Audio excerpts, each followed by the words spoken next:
नमस्कार। लेखक परिचय के अंतर्गत आज हम पढ़ेंगे सुमित्रा नंदन पंत जी के बारे में। कविता के लिए चित्र भाषा की आवश्यकता पड़ती है। उसके शब्द सस्वर होने चाहिए, जो बोलते हों, सेब की तरह जिनके रस की मधुर लालिमा भीतर न समा सकने के कारण बाहर झलक पड़े। ये पंक्तियां पल्लव की भूमिका से ली गई हैं।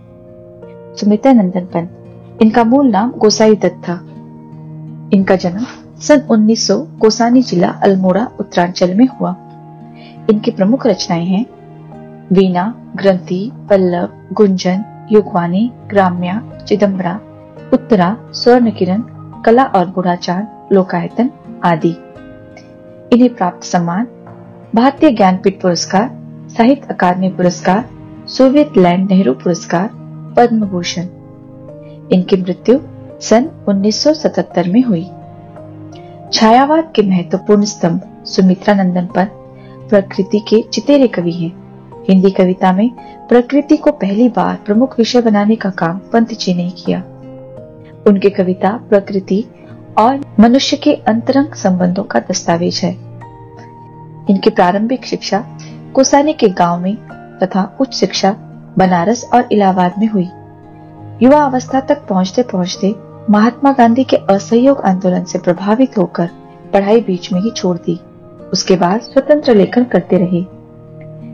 प्रकृति के अद्भुत चित्रकार पंत का मिजाज कविता में बदलाव का पक्षधर था।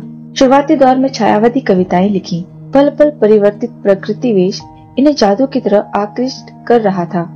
बाद में चलकर प्रगतिशील दौर में ताज और वे आंखें जैसी कविताएं भी लिखी। इनके साथ ही अरविंद के मानववाद से प्रभावित होकर मानव तुम सबसे सुंदरतम जैसी पंक्तियां भी लिखते रहे। उन्होंने नाटक, कहानी, आत्मकथा, उपन्यास और आलोचना के क्षेत्र में भी काम किया है। रूबाब नामक पत्रिका का संपादन भी किया, जिसमें प्रगतिवादी साहित्य पर विस्तार से विचार विमर्श होता था। पंत जी भाषा के प्रति बहुत सचेत थे। इनकी रचनाओं में प्रकृति की जादूगरी जिस भाषा में अभिव्यक्त हुई है, उसे स्वयं पंत चित्र भाषा की संज्ञा देते हैं। ब्रज भाषा और खड़ी बोली के विवाद में उन्होंने खड़ी बोली का पक्ष लिया और पल्लव की भूमिका में विस्तार से खड़ी बोली का समर्थन किया।